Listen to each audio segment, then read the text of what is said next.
The man in the corner booth was going to die tonight. Kira Williams had served enough tables to read the subtle signs that most people missed. The way the 5 men scattered throughout Hanul restaurant had arrived separately, but kept glancing toward the same target. How they ordered expensive dishes they barely touched, their attention fixed on something far more valuable than Korean barbecue. The careful positioning that gave each of them clean sight lines while blocking the exits.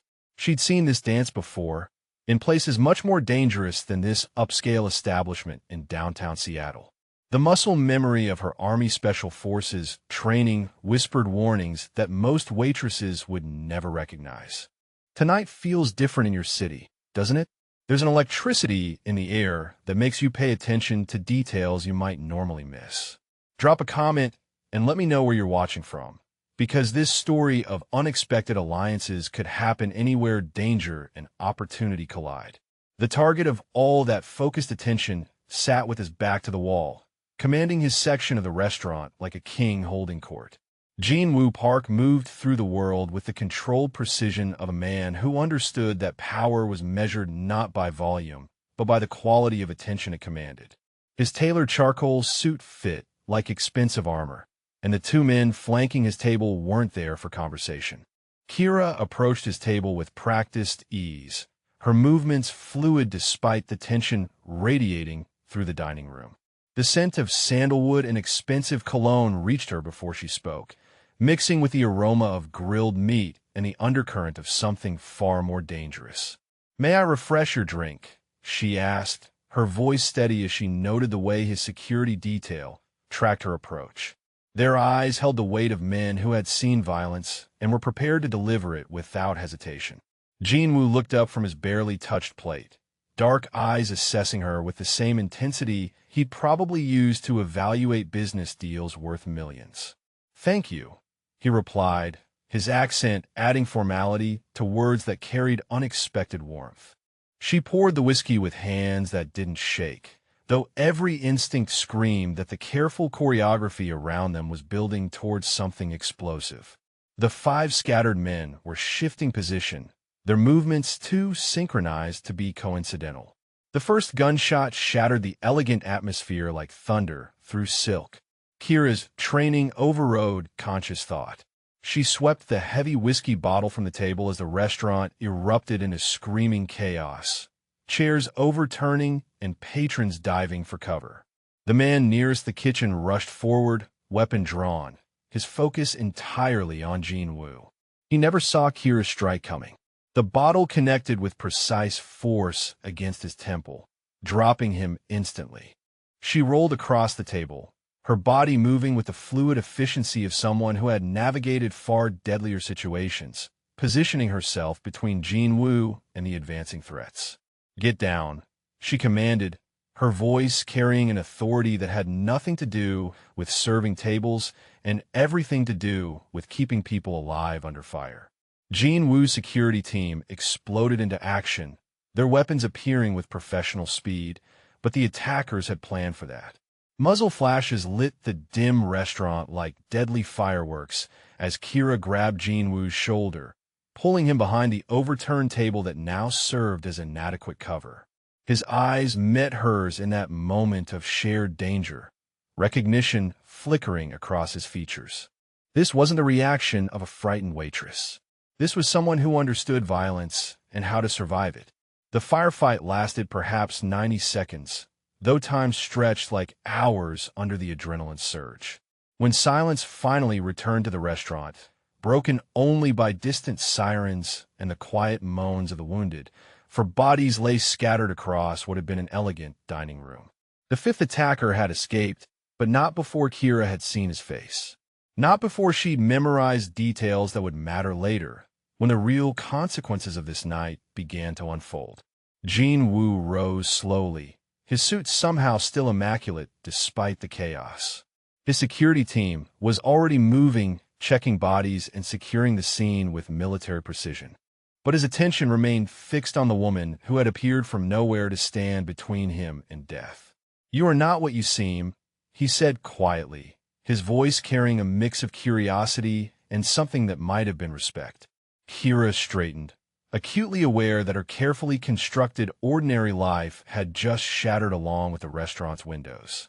"Neither are you," she replied, though they both knew that wasn't exactly true. Jin-Woo Park was exactly what he seemed. Dangerous, powerful, completely in control of everything except the variable that had just saved his life.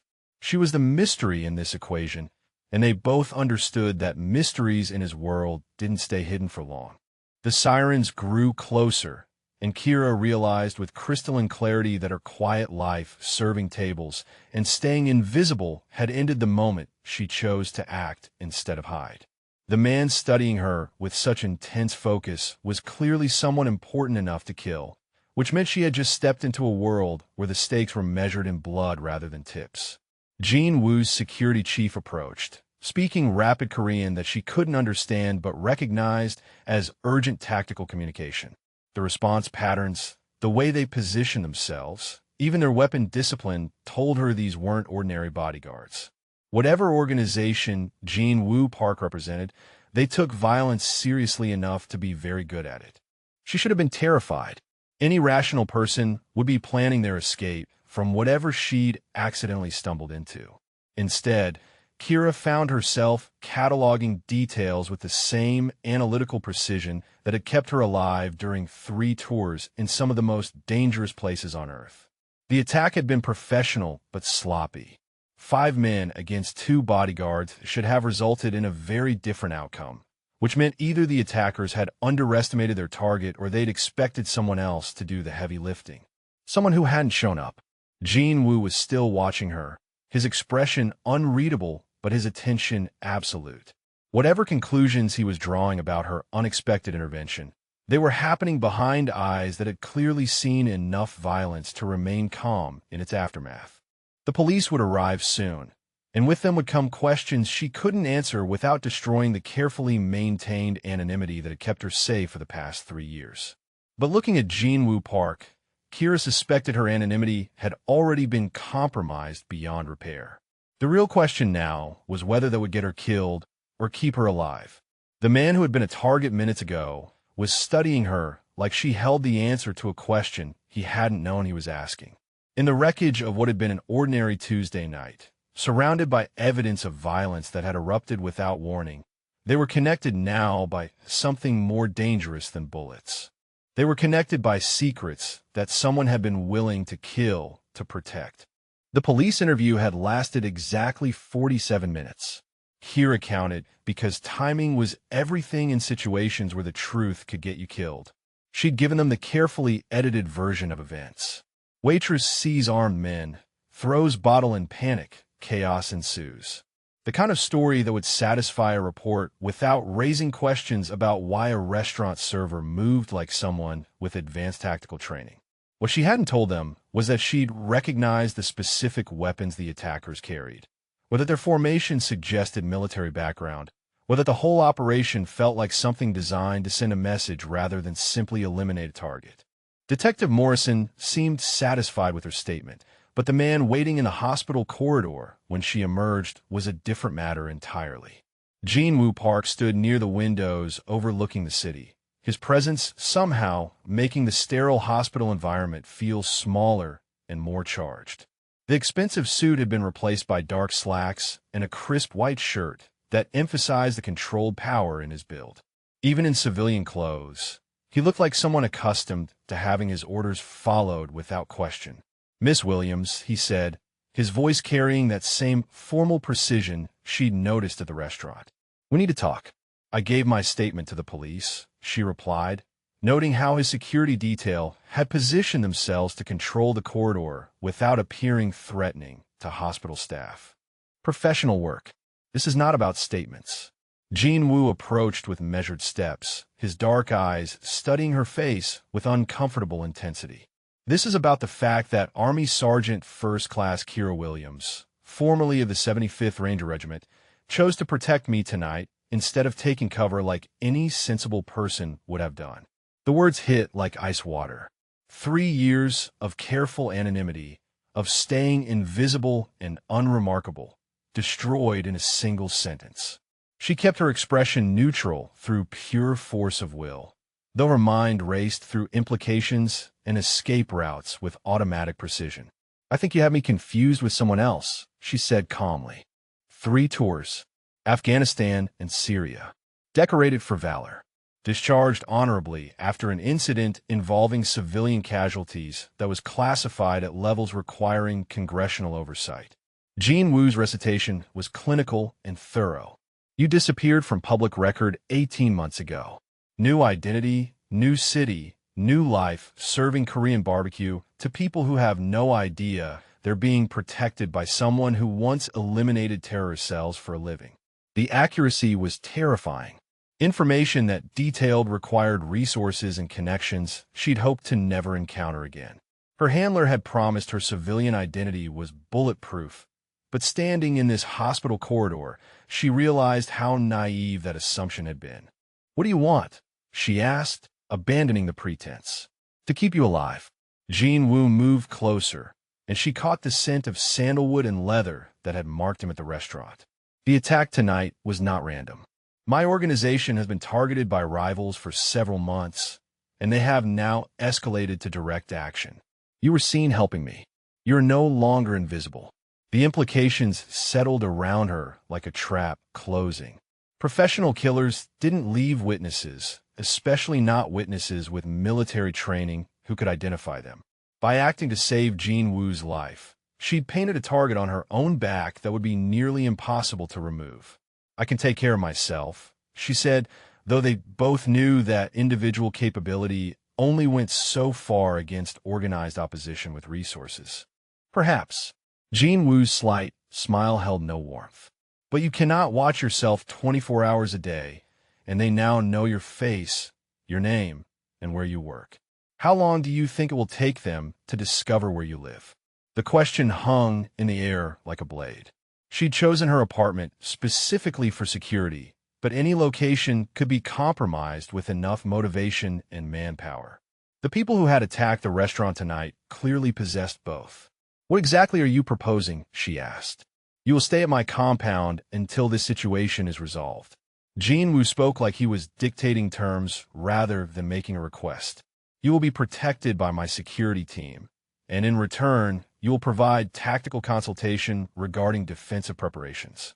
Your military experience makes you valuable, not just vulnerable." The offer was logical, even generous under the circumstances. It was also completely unacceptable to someone who had spent 3 years rebuilding her life around independence and anonymity. "I appreciate the concern, but I'll make my own arrangements," Kira replied. "That is not an option." The formality in Jean Wu's voice didn't change, but something colder moved behind his eyes. "This is not a negotiation, Miss Williams. This is me informing you of reality. You have 2 choices. Accept my protection, or explain to Detective Morrison why 5 highly trained killers chose tonight to attack a restaurant where you happen to be working." The threat was delivered with silk-wrapped steel, polite enough to maintain plausible deniability while making the stakes absolutely clear. Cooperate or have her carefully constructed civilian identity exposed to law enforcement scrutiny that would destroy everything she'd built. She should have felt trapped. Instead, Kira found herself analyzing the offer with tactical objectivity. His logic was sound, his resources were obviously extensive, and her alternatives were limited to options that ranged from bad to catastrophic. "How long?" she asked. "Until the people responsible for tonight are no longer a threat." Jean Wu's answer was deliberately vague, which told her this wasn't a short-term arrangement. Weeks, possibly months of living under someone else's control and protection. "I want to see the security set up before I agree to anything," she said. "If I'm trusting you with my life, I need to know you're competent enough to keep both of us alive." Something that might have been approval flickered across Jean Wu's features. "Very well. We leave now." The convoy that transported them from the hospital consisted of 3 black SUVs with bulletproof glass and professional drivers who maintained tactical spacing through downtown traffic. Kira rode in the middle vehicle with Jean Wu, noting how his security team communicated through encrypted radio systems and changed routes twice to check for surveillance. Impressive, but not military standard. corporate security with law enforcement training, probably former police or lower-level military. Competent but not elite. The compound was located 30 minutes outside the city, hidden behind walls that looked decorative but were clearly designed for defense. The architecture blended Korean traditional elements with modern security features, creating an environment that was both beautiful and fortress-like. "Your room is prepared," Jean Woo said as they passed through gates that sealed behind them with quiet finality. "Meals are communal unless circumstances require otherwise. The grounds are monitored, but you're not confined to the main house." Kira studied the layout with professional interest, cataloging sightlines and potential weaknesses while appreciating the sophistication of the defensive design. Someone had invested serious money in making this place both comfortable and secure. The bedroom he showed her was larger than her entire apartment, furnished with understated luxury that emphasized quality over ostentation. Floor-to-ceiling windows overlooked gardens that were probably beautiful during daylight hours, though she could see the discreet placement of security cameras and motion sensors among the landscaping. "There are clothes in the closet," Jean Woo said, gesturing toward a walk-in space that contained everything from casual wear to formal business attire in her exact size. "Dinner is at 8 if you choose to join me. Otherwise, the kitchen staff can accommodate any preferences." The thoughtfulness was unexpected and somehow more unsettling than outright intimidation would have been. This wasn't a prison cell or safe house. This was accommodation designed to make extended captivity as comfortable as possible. "You had my sizes before we left the hospital," she observed. "I had your complete profile before the police finished taking your statement." Jean Woo's honesty was as direct as everything else about him. "Information is protection, Miss Williams. The more thoroughly I understand a situation, the more effectively I can control it. And if I decide I don't want to be controlled, then you will discover why that decision would be unwise." The words were spoken gently, but they carried weight that made her reconsider any thoughts of simple escape. Jean Woo Park was clearly someone who anticipated resistance and prepared for it accordingly. She was trapped, but trapped by circumstances rather than malice. The distinction mattered, even if the result was the same. Tomorrow we will discuss the specific threats we face and how your experience can help us prepare for them, Jean Woo continued. "Tonight, rest. You have had enough violence for one day." He left her alone in luxury that felt like the most elegant cage she'd ever inhabited. But as Kira stood at the windows looking out over grounds that were both sanctuary and prison, she found herself thinking less about escape and more about the man who had just upended her life with the same controlled precision he probably applied to everything else. Jean Woo Park was dangerous in ways that went far beyond the obvious threat of physical violence. He was dangerous because his protection felt suspiciously like something she could learn to want, and wanting anything in this world would be the most lethal mistake she could make. Kira had memorized the compound's security layout within 18 hours. She moved through the morning routine with practiced efficiency, cataloging weaknesses in defensive positioning while appreciating the sophisticated integration of traditional architecture with modern protection systems. The motion sensors were well-placed but predictable. The camera coverage was thorough but left 3 blind spots that could be exploited with proper timing. The perimeter guards followed patterns that suggested good training but limited tactical creativity. She was mentally redesigning the entire defensive structure when Jean Woo found her on the terrace, watching his security team conduct their morning patrol. "You disapprove of my arrangements," he said, settling into the chair across from her with coffee that smelled like it cost more per pound than most people spend on groceries. "Your arrangements are competent," Kira replied, noting how he moved with controlled grace even in simple morning clothes. "But competent isn't the same as optimal. Your Eastern approach has a vulnerability window of approximately 90 seconds during shift changes, and your communication protocols assume electronic systems won't be compromised." Jean Woo studied her over his coffee cup, dark eyes reflecting what might have been amusement. "Perhaps you would be willing to suggest improvements." The offer surprised her. In her experience, powerful men didn't typically welcome criticism of their security measures, especially from people they were protecting rather than employing. But Jean Wu seemed genuinely interested in her professional assessment rather than offended by it. "I can make a list," she said carefully. "I would prefer a conversation." His response carried an invitation that felt like something more than tactical consultation. "Join me for dinner tonight. We can discuss security over proper Korean food instead of the hospital coffee that has been sustaining you." The suggestion was reasonable, even practical. Strategic planning required clear communication, and they certainly needed to coordinate if she was going to be staying here indefinitely. But something in the way Jean Wu extended the invitation suggested motivations that went beyond purely professional interest. "All right," she agreed, wondering when she'd started thinking of their arrangement in terms of collaboration rather than captivity. 8 o'clock, he said, rising with fluid movement that drew her attention to the way expensive fabric emphasized rather than concealed the controlled power in his build. "The dining room overlooks the garden. I think you will appreciate the view." That evening, Kira discovered that Jean Wu cooked. She'd expected formal service and careful distance, the kind of ritualized interaction that would maintain proper boundaries between protector and protected.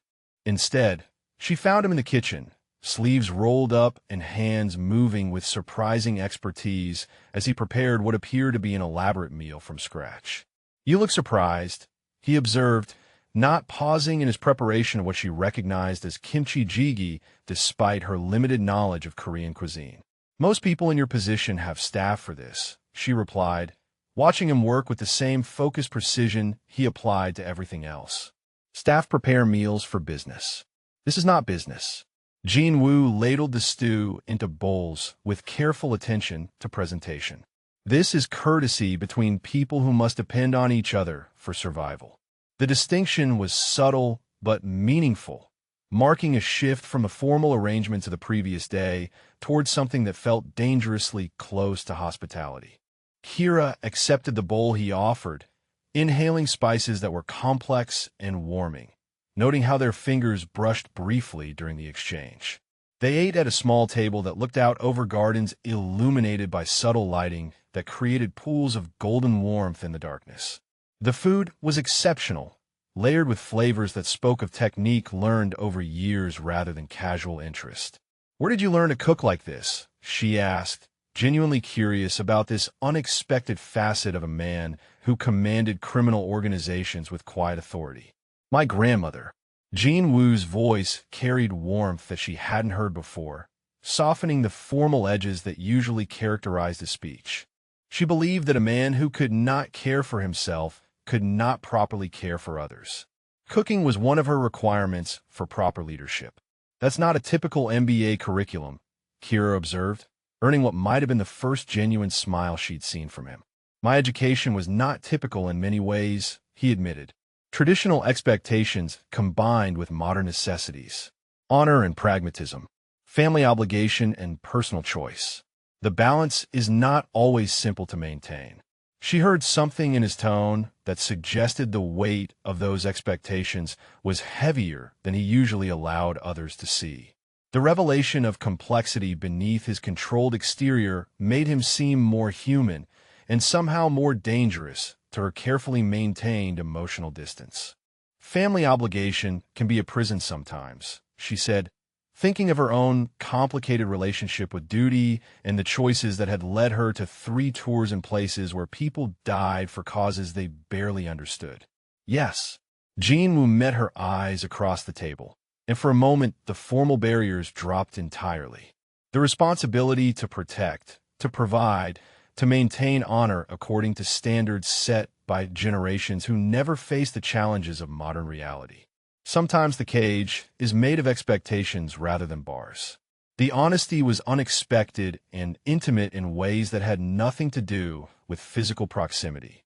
This was Jean Wu Park without his armor, revealing the isolation that came with absolute power and the burden of decisions that affected lives beyond his own. "Is that why you never married?" she asked, then immediately regretted the personal nature of the question. "That is why I have never married for love," he corrected, his voice carrying a note of something that might have been resignation. Suitable arrangements were discussed, Negotiations begun, contracts considered. But partnership requires trust that goes beyond mutual benefit, and trust requires vulnerability that most people in my position cannot afford to show. The conversation had moved far beyond tactical consultation into territory that felt dangerous for reasons that had nothing to do with external threats. Kira found herself studying the way lamplight emphasized the strong lines of his face, noting how his usual mask of control had softened into something more genuine and infinitely more compelling. "What about you?" Jin Woo asked quietly. What brought a decorated soldier to serving tables in a Korean restaurant where she could remain invisible and unremarkable? The question touched wounds she'd spent 3 years learning to ignore.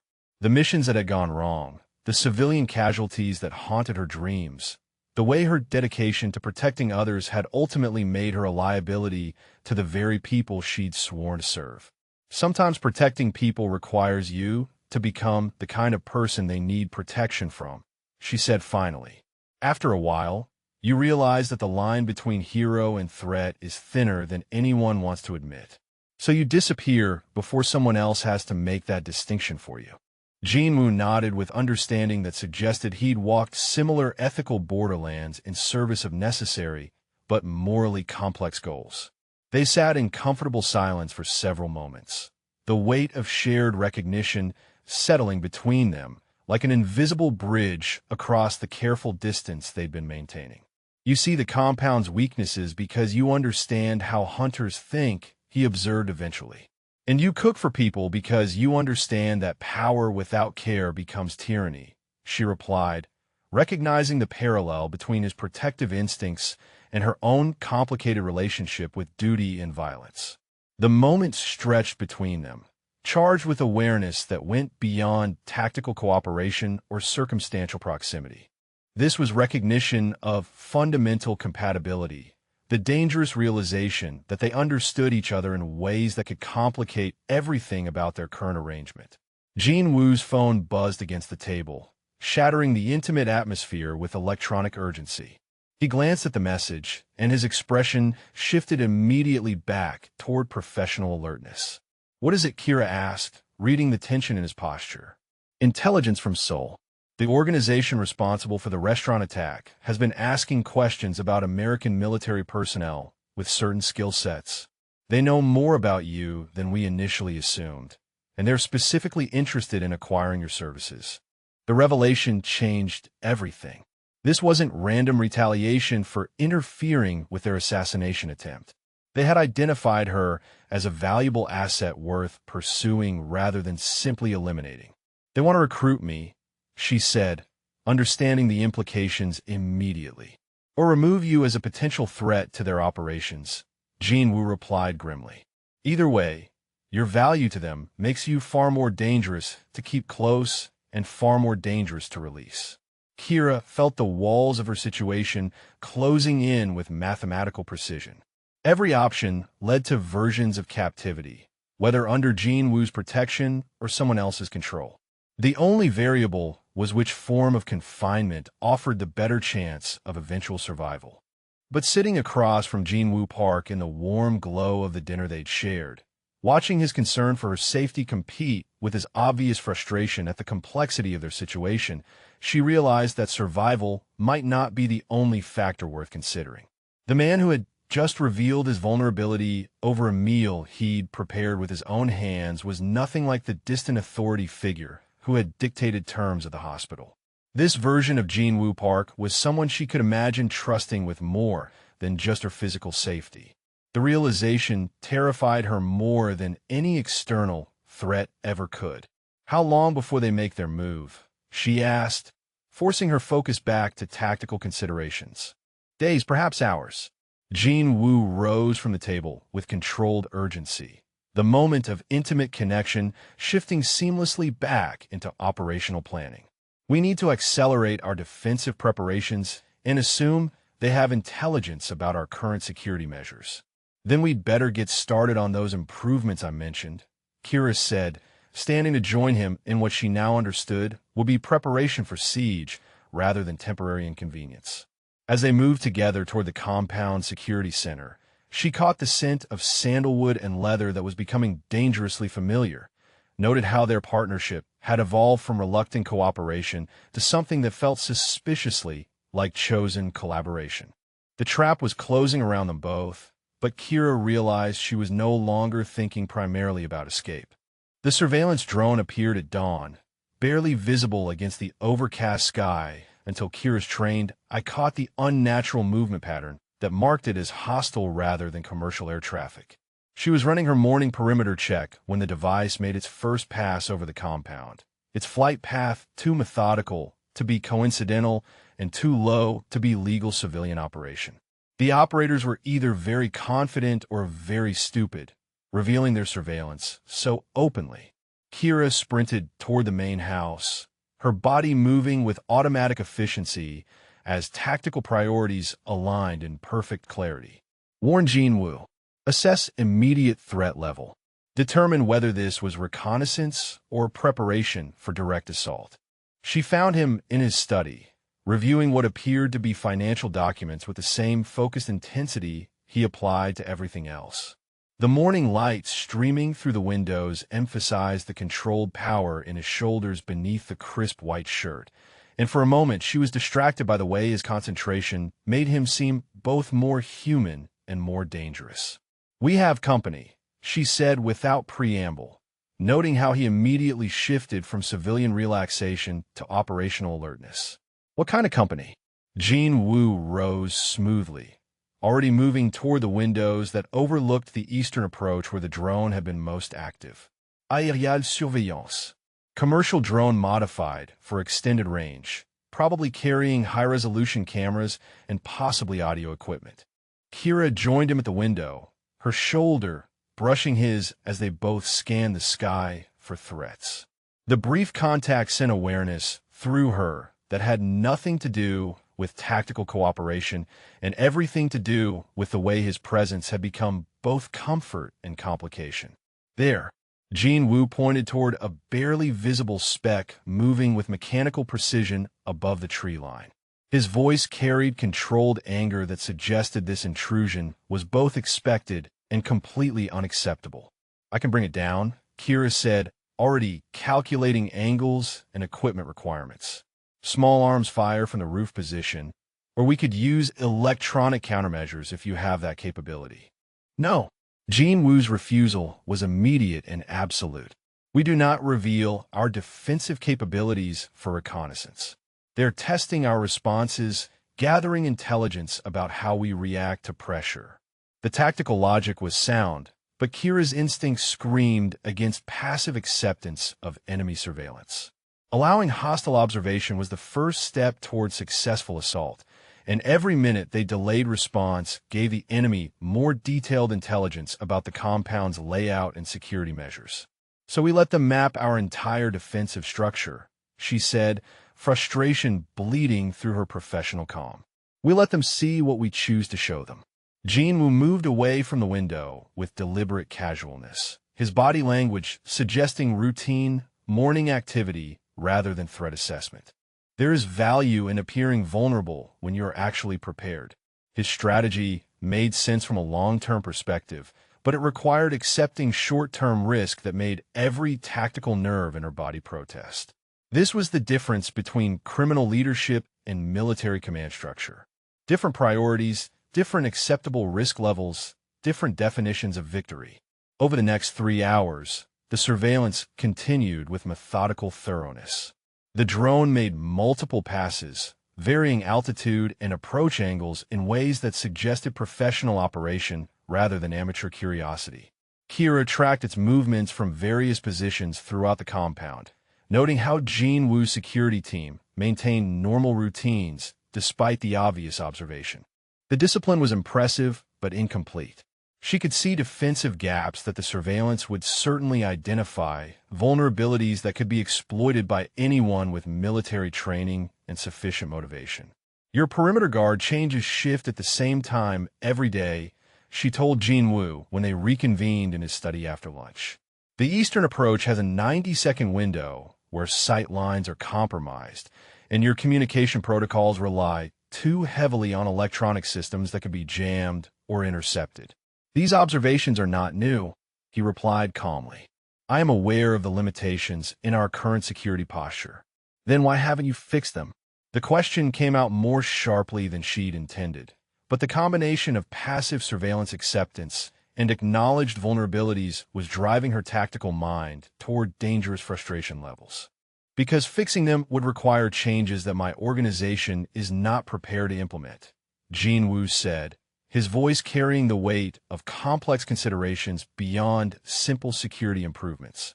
"My people are loyal and competent within their capabilities, but they are not military professionals.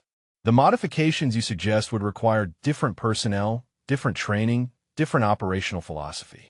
"So get different personnel," Kira replied, then immediately realized how naive that sounded in the context of criminal organizations where loyalty mattered more than pure competence.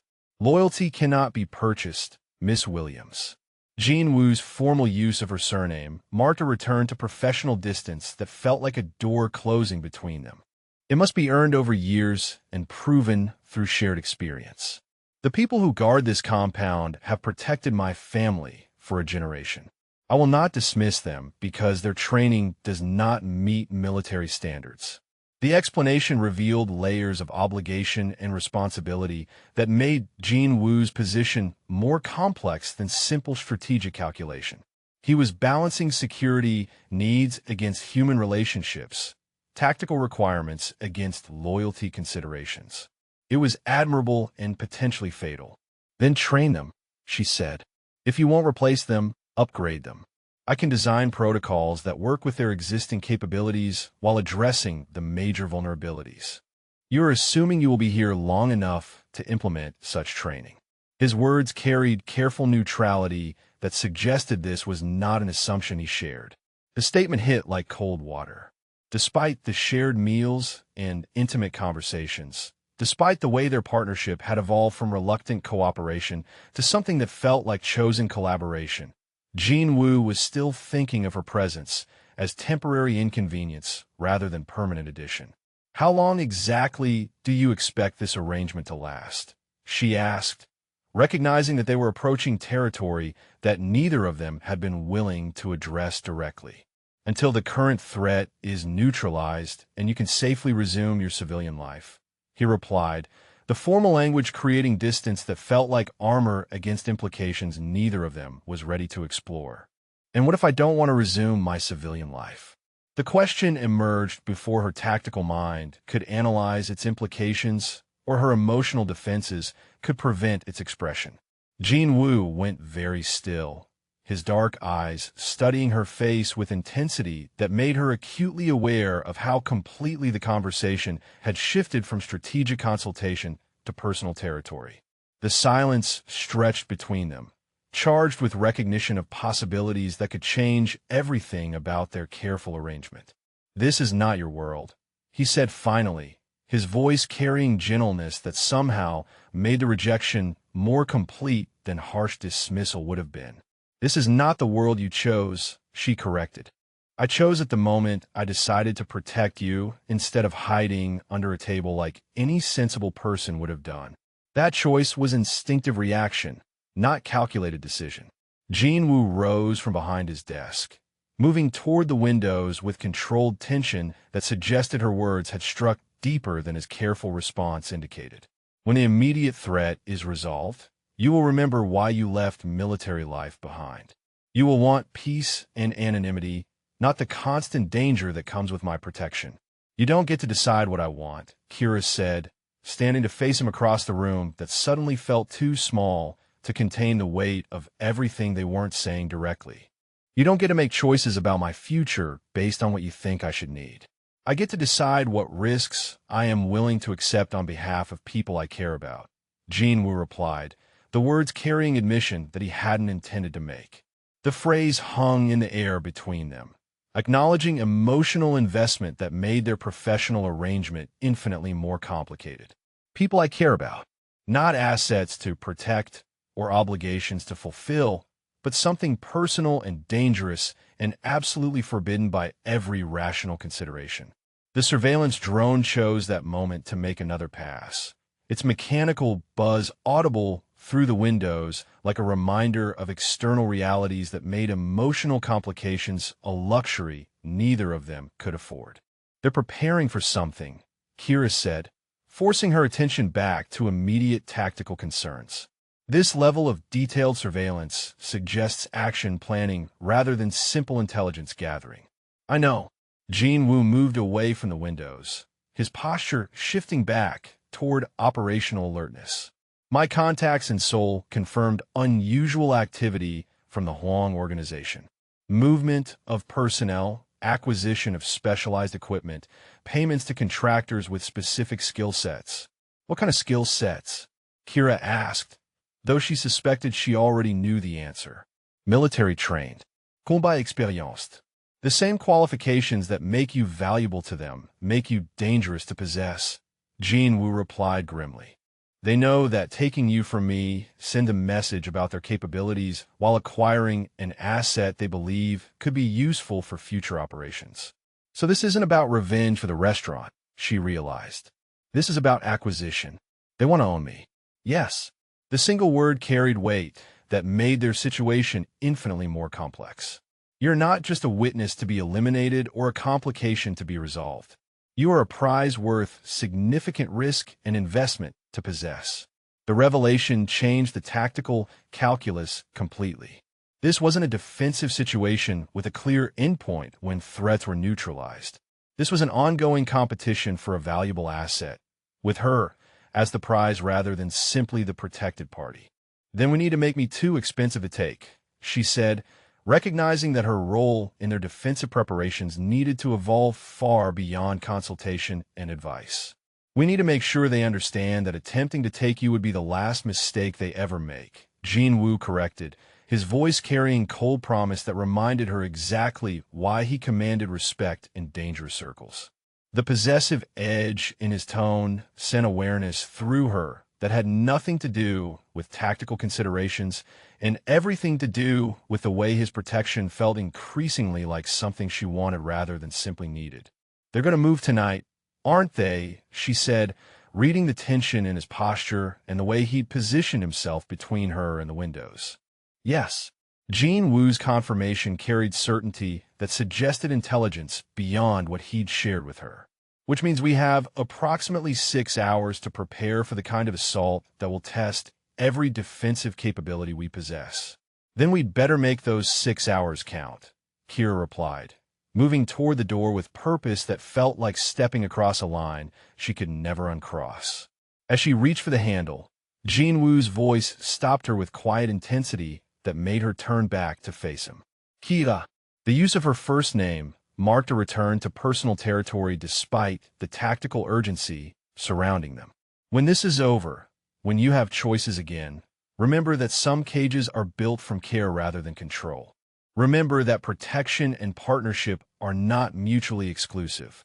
The words carried promise and warning in equal measure. Acknowledgement that their arrangement had evolved far beyond simple protective custody into something that could become permanent if they both chose to risk everything on possibilities that terrified them both. I'll remember, she said, meeting his eyes across the room that had become the center of negotiations for far more than just her safety.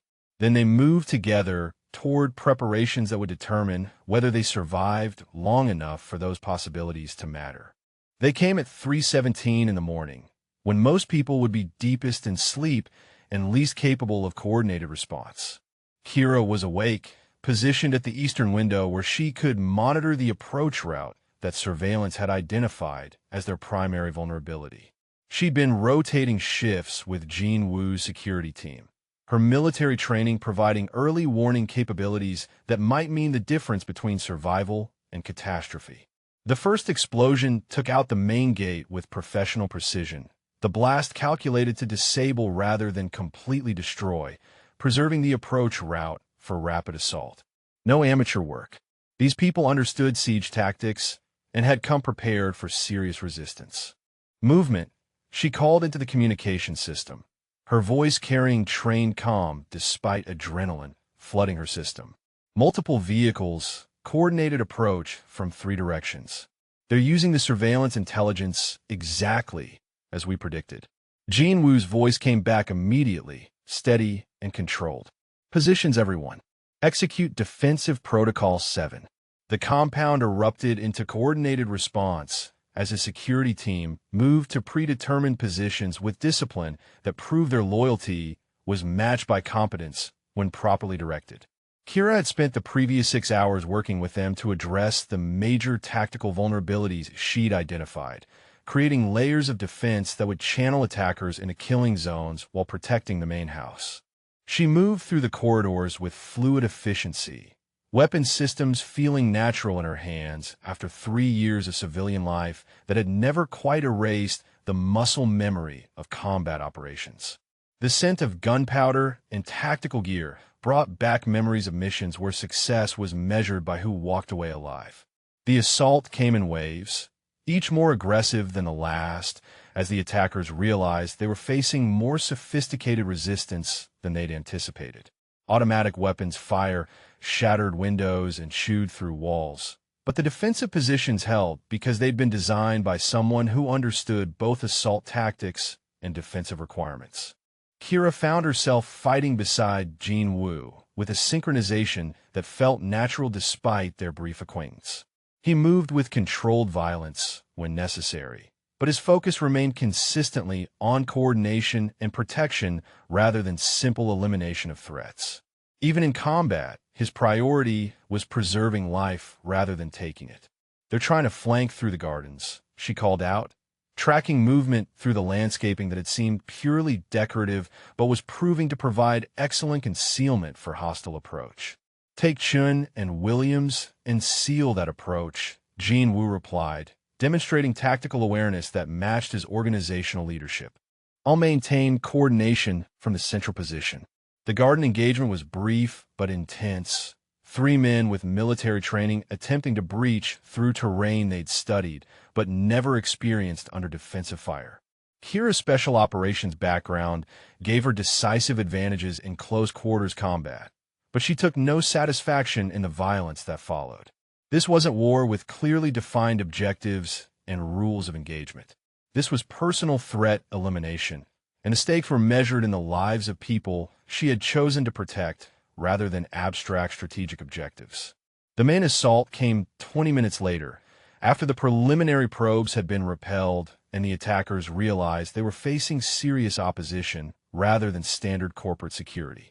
The leader of the assault team breached the main entrance with explosives while his remaining forces provided covering fire from multiple positions. Kira found herself separated from Jean Wu's position when falling debris blocked the corridor between the security center and the main house. She could hear sustained gunfire from his direction, but her tactical training overrode personal concern with operational necessity. Neutralize immediate threats first, then assess broader tactical situation. The assault team leader moved through the house with professional competence, his equipment and approach suggesting military background equal to her own. This wasn't criminal muscle hired for intimidation. This was serious opposition with specific objectives and the skills to achieve them. She intercepted him in the main hallway, where expensive artwork and traditional Korean furniture created surreal contrast with the life-and-death struggle unfolding among the luxury. Their engagement was brief and decisive, training and determination competing against calculation and superior equipment. When Jean Wu arrived moments later, drawn by the sound of sustained combat in the house's interior, he found her leaning against the wall with blood seeping through her tactical vest from a blade wound that had come within inches of being fatal. The assault leader lay motionless nearby, his mission terminated with extreme prejudice by someone who had decided that some objectives were worth any price to achieve. "You're hurt," Jean Wu said, his voice carrying controlled panic that revealed how completely his professional detachment had evaporated when faced with her injury. "I'm functional," she replied, though the wound burned with intensity that suggested damage beyond the superficial. "The immediate threat is neutralized, but we need to secure the perimeter and assess casualties." "You're not functional. You are bleeding," he said, moving toward her with hands that shook slightly as they assessed the extent of her injury. "This cannot happen. You cannot be hurt protecting me." The possessive terror in his voice revealed emotional investment that went far beyond professional concern or strategic calculation. This was personal fear from someone who had just confronted the possibility of losing something essential to his existence. "It's my job to protect what matters," Kira said, meeting his eyes with clarity that cut through the tactical chaos surrounding them. "That includes you, whether you want my protection or not. This is not your job. This is not your responsibility. This is not your world," Jin Woo replied, his hands working to address her wound with competence that suggested medical training. "You should not be here, should not be bleeding for choices that were mine to make. I chose to be here," she said firmly, catching his hands to stop their movement and force his attention to her words rather than the injury. "I chose to protect you. I chose to stay. I chose to care about someone whose life is measured by different standards than mine. Those were my choices, not obligations imposed by circumstances." The admission hung between them in the sudden quiet that marked the end of sustained combat operations. His security team was conducting cleanup and perimeter checks, but in the space they occupied, the only sound was their shared breathing and the quiet acknowledgement of truths that changed everything about their arrangement. "You could have died," Jin Woo said quietly, his voice carrying horror at possibilities that made tactical concerns seem irrelevant. "But I didn't," she replied, acutely aware of how his hands felt against her skin, how his concern felt like safety despite the danger they'd just survived together. "We didn't. And that matters more than the alternatives." He helped her to the medical facility that occupied a discreet section of the compound, his support both necessary for her mobility and comforting in ways that went beyond simple assistance. The wound required attention but wasn't life-threatening, though the blood loss had left her slightly unsteady. "This changes everything," Jin Woo said as he worked to clean and dress the injury with hands that had steadied back to their usual precision. "You fought beside my people, bled, defending my home, chose to stay when leaving would have been safer. You're no longer a civilian under my protection." "What am I then?" she asked, though she suspected she already knew the answer from the way he looked at her with recognition that went beyond tactical appreciation. "You are someone I cannot imagine existing without," he said, the words carrying admission that made everything about their future infinitely more complex. "You are someone whose safety matters more to me than my own, whose choices have become essential to my understanding of what I want my life to include." The confession was delivered with the same controlled intensity he brought to everything else, but she could see vulnerability in his eyes that revealed how much the admission cost him to make. "That's not protection anymore, is it?" she observed, recognizing that they had crossed from practical arrangement in a territory that was both more dangerous and more necessary than anything either of them had planned. "No," Jin Woo agreed, his hands gentle against her skin as he secured the bandaging. "That is something much more complicated and much more permanent. That is me asking you to consider staying not because you have to, but because I need you to choose this life with complete understanding of what it includes." The offer was everything she had wanted him to say and everything she had been afraid to hope for. Partnership instead of protection. Choice instead of obligation. A future built on mutual decision rather than circumstantial necessity. "I've been choosing this life since the moment I decided to save yours," she said, reaching up to touch his face with hands that trembled slightly from adrenaline and relief and the terrifying recognition of how close they had come to losing everything before they understood what they were fighting to protect. "Then choose it again," he said, covering her hand with his own. "Choose it now, when you understand exactly what staying means and what leaving would cost both of us."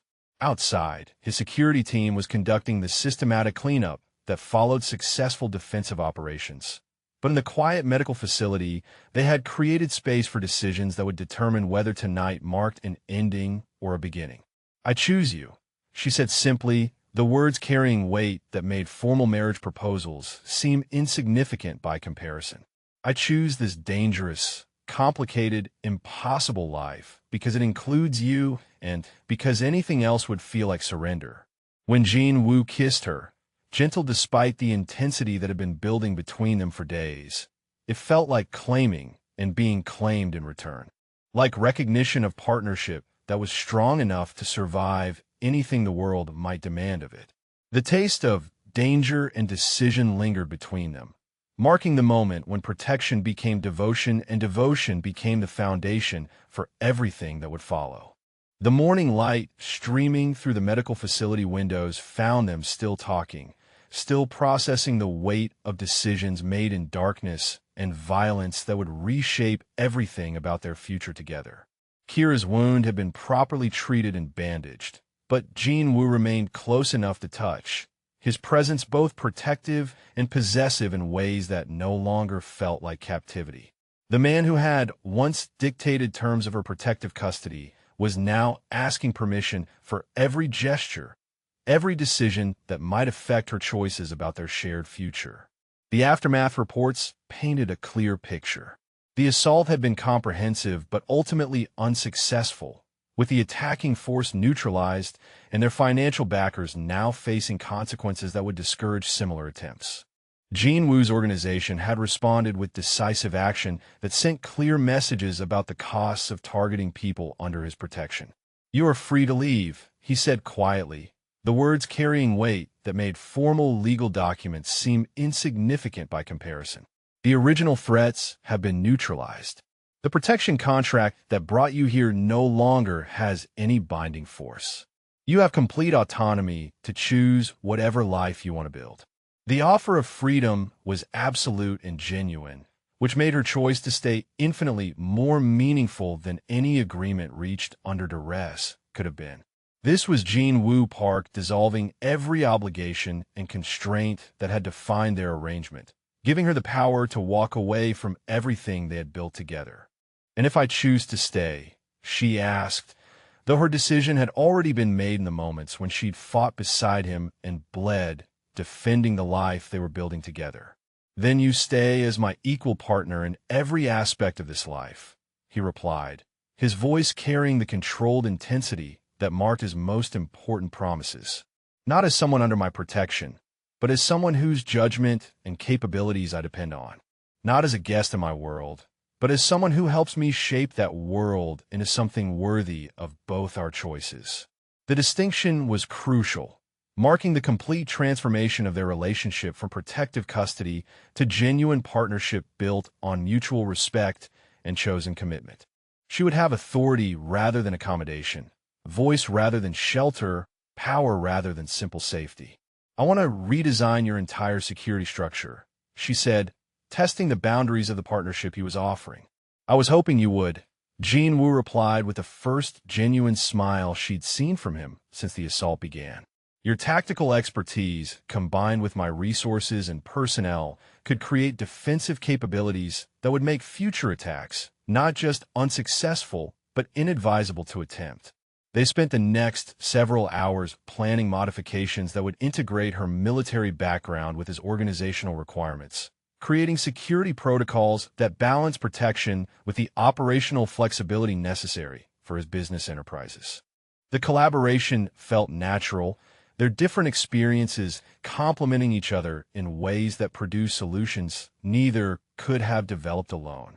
2 weeks later, Kira found herself standing in Jin-Woo's study, wearing a tactical communications headset, while coordinating a security response to intelligence about potential surveillance of their modified perimeter. The threat turned out to be routine commercial activity, but the system she had designed identified and assessed it efficiently without false alarms or unnecessary escalation. "Effective," Jin-Woo observed, watching her complete the coordination protocol with professional satisfaction that had evolved into something more personal and infinitely more complex. "Efficient," she corrected, noting how his approval felt like reward rather than evaluation. "Your people adapted to the new protocols faster than I expected, and the technology integration exceeded baseline projections. They work well with you because they respect your competence and your commitment to protecting what matters to all of us," he said, the words carrying acknowledgement that she had become integral to his organization rather than simply adjacent to it. That evening, Jin-Woo formally presented her to his senior advisors as his partner in both personal and professional matters, her role defined by capability rather than relationship status. The ceremony was conducted in Korean with English translation that emphasized her position as essential personnel rather than decorative addition. The older men accepted her with cautious respect that would need time to develop into full trust, but their willingness to acknowledge her authority marked significant progress in the complex dynamics of criminal organization hierarchy. Her tactical improvements had already demonstrated value, and results spoke more clearly than traditions in organizations where effectiveness determined survival. 1 month after the assault, they were married in a private ceremony that blended Korean traditional elements with acknowledgement of her military background and American cultural identity. The commitment was both personal devotion and public statement, formally establishing her position while celebrating the choice both had made to build something permanent from circumstances that had begun with forced proximity. Jean Woo's vows were delivered with the same controlled precision he brought to everything else, but she could see vulnerability in his eyes as he promised partnership that would honor both their strengths and support both their weaknesses. When he placed the ring on her finger, it felt like claiming and being claimed in return, formal recognition of the emotional territory they had been exploring since that first shared meal in his kitchen. Her response emphasized choice over obligation, partnership over protection, future over past. She had chosen this dangerous, complex man and the life that came with loving him, chosen it freely and completely despite every rational consideration that suggested safer alternatives. The reception included Jean Woo's extended organization as well as contact from Seoul, who had traveled specifically to acknowledge the marriage and assess how her integration might affect existing relationships. Her presence clearly marked significant change in Jean Woo's personal life, but the political implications would need time to fully develop. Do you think the adventure we've shared resonates with your own experiences of unexpected connections that changed everything? Sometimes the people who transform our lives appear in moments when we least expect them, but most need them. Share your thoughts about how this story of finding strength through partnership connects with your own understanding of love and protection. 3 months later, Kira stood on the terrace overlooking the gardens where they had fought for their lives, and chose instead to watch Jean Woo demonstrate traditional Korean tea ceremony techniques to his nephew, who was visiting from Seoul. The domestic scene was peaceful in ways that made their violent beginning seem like events from someone else's life. The compound had evolved as well, its security enhanced, but its atmosphere somehow more welcoming than when she had first arrived as a reluctant guest. Her tactical modifications had created efficiency that allowed Jean Woo's people to be more relaxed during routine operations, saving their alertness for genuine threats rather than constant hypervigilance. "You have made this place feel like home rather than fortress," Jean Woo said, joining her at the terrace railing where evening light turned the gardens into pools of golden warmth.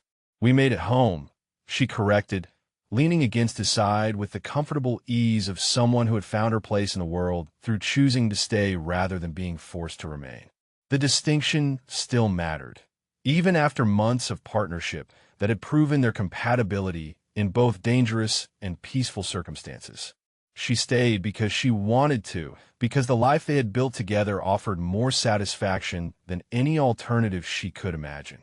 Their work together had become seamless integration of their different capabilities, her tactical planning complementing his strategic vision in ways that made both more effective than either had been separately. The criminal organization operated more efficiently, but it also operated with more awareness of consequences and costs that went beyond simple profit calculation. The threats that had once seemed overwhelming had been systematically addressed through combination of decisive action and careful negotiation, leaving them secure enough to plan for futures that extended beyond immediate survival. Jean Woo's business relationships had adapted to include her input on security matters, while her role in the organization had expanded to include strategic consultation on matters that required both tactical and political awareness. Tonight, watching him share family traditions with the next generation while planning expansion of operations that would provide greater security for everyone under their protection, Kira realized that the cage she had once feared had indeed become the sanctuary she had chosen. The scent of sandalwood and evening jasmine mixed with the distant sound of Jinwoo's laughter as his nephew successfully completed the tea ceremony steps without spilling or breaking anything. The moment crystallized everything about the life they had built together, dangerous enough to require constant awareness, but peaceful enough to include genuine joy. When Jinwoo caught her watching with expression that probably revealed how completely she had committed to this impossible life, he moved toward her with a controlled grace that had once seemed threatening and now felt like coming home. "No regrets?" he asked quietly, the question carrying weight that acknowledged how much both of them had sacrificed to make this partnership possible. "Only one," she replied, stepping into his arms with the certainty of someone who had found exactly where she belonged. "What is that?" "That I waited so long to choose you," she said, meeting his eyes with clarity that made formal marriage vows seem insufficient for the depth of commitment they had discovered together. When Jinwoo kissed her, gentle despite the intensity that still sparked between them after months of partnership, it tasted like decisions that had proven themselves through time and pressure and the daily choice to build something permanent for possibilities that had once seemed impossible. The dangerous world they navigated together remained exactly that dangerous, but they faced it now as partners who had chosen each other from positions of strength rather than need, who had built trust through shared risk and proven devotion through mutual protection. In the distance, the compound security lights began their evening illumination, marking perimeters that protected not just property, but the life they had created within those boundaries. The system Kira had designed operated with quiet efficiency, providing safety without creating the sense of imprisonment that inadequate security often produced. Tomorrow would bring new challenges that would require both their capabilities to address successfully. But tonight they stood together in the sanctuary they had built from circumstances that might have destroyed people who were less committed to protecting what mattered most. The captivity that had once defined their arrangement had become the foundation for freedom that neither had imagined possible when this began with violence and necessity rather than choice and devotion. In the warm light of evening, surrounded by evidence of the life they continued to build together, they held each other with the absolute certainty of people who had found exactly what they had been searching for without knowing they were searching for anything at all.